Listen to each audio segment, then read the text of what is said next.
The ambitious ladies are back. I love this story. I love this season. What does it mean to both of you to have season 3 of this show and these characters? We're really stoked. We had a really good time shooting this season, although it feels like a blur. We can't really remember what happened. I am not a prostitute. I'm a comic. Is there a difference? Yes. Prostitutes get paid more. Hilarious. You should go into comedy. I did. It was, I think, some growing pains in some way, both for us and the characters. Yeah. But those are usually the best experiences. Ooh, what do you mean? Just Susie and Midge have to do a lot of growing together and apart in this season. We were thrown into a lot of new situations this season, a lot of new places and new audiences from different places, and that was true for us and the characters. You see the world. The audiences, when they're great, are really great. And you're not having to go to your grave not having done anything interesting. What do you think the secret sauce of this show is? Why is it that everyone is like patiently waiting until they can binge the show? You're gonna be so proud of me. I was gonna say something filthy and I edited it. I am so Oh my proud. God! Season 3! But now you have to say it. Now I you had to should do a say it. special sauce. Right? I was a good girl. Here, I'll You did answer good. this one. You did good. Yes, Go ahead.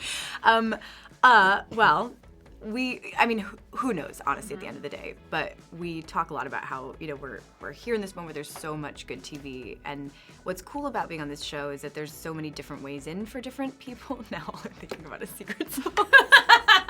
My special sauce. It is special. I think the chemistry between a lot of characters is what's special. You've got it with Rachel and Tony, and you've got it with Tony and Marin and Rachel and I, and there's interesting plus minuses with everyone that I think makes sparks fly. You'll always be my number one. I love hearing from different people what their ways in have been. There's people who relate to Tony and Marin's characters, to the parents, and there's people who relate to Midge, people who are so frustrated by Midge, but they love watching her, people who feel more like a Susie, people who feel like a Michael Zegan, who feel like a Joel, and... Well, most people all agree on hating Joel. That's true. Poor Joel. That is true. It is so sad. Although Common I thought he was a denominator. little more redeeming in this season. A little bit.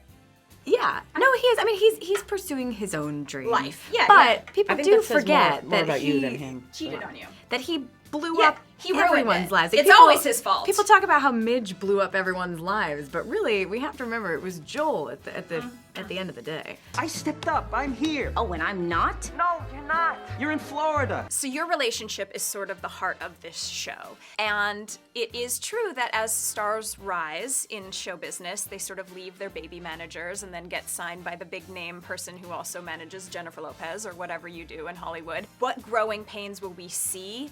And do you guys remember your first managers? No, but I'm going to make a note right after this. I should fire everybody. You're such a big star now. You have all these Emmys. I want an Emmy. I should have fired everyone. You right? really should have that you should day. get rid of everyone. You're a big star. After this, we have lunch break coming up. Okay, perfect. This is the big leagues, kid. Gotta start acting like professionals. Susie Meyerson, remember the face? Yes, sir. Susie Meyerson, remember the face. These guys went through a lot of growing pains last season, Midge and Susie. They went on the mini road for the first time, and they got to know each other really well in a short period of time, and that involves its own kind of growing pains. You're exactly right that now it's a different ball game that they're playing. Shy, being on tour with Shy is huge and is a huge stepping stone, and both of them also have other things going on in their lives, in their personal and professional lives, and those things will be at odds with each other at times. And They're this both is very hungry and important. like, I want more, but can they handle more? This is the first of a million tours. When is Susie getting a love life? That's what will happen this season. I don't want to spoil it for anyone, but Don't. Susie and Abe kind of... I shouldn't. You did. You ruined it. You ruined Spoiler. I am, for the first time in my life, taking charge of my own destiny. Well, that can't end badly at all. No, I guess my question going into this third season is because we thought you might have a new love, and then you got back with Joel, and then, I mean, I'm speaking like it's Midge, but obviously it's not.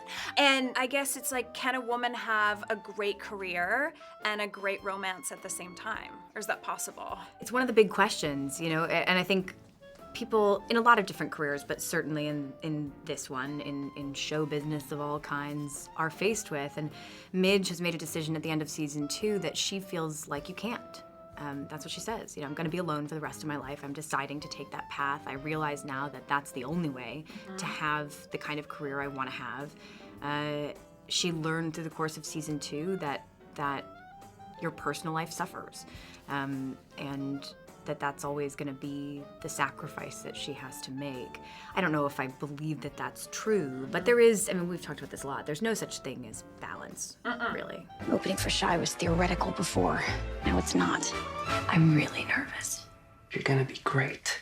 I think the cruel thing that the world does, society does, is present that expectation to women. Yeah. That, that's one of your questions is she going to be able to have a love life too? And it's like, is that key? Is that important? Right. Who cares? What does that, what does that mean? And can you be fulfilled romantically in other ways? Can you find romance in your career? Can the feeling you get on stage can be better than any intimate relationship? It is an intimate relationship. It's just sometimes with 3,000 people in a room. But yeah, I think sometimes the question's a disservice to women in particular, that you might even need that. Yeah, that you might need to be pursuing having it all. To have it all. Yeah, maybe that's an illusion, and maybe that's okay. Is your girl gonna get good?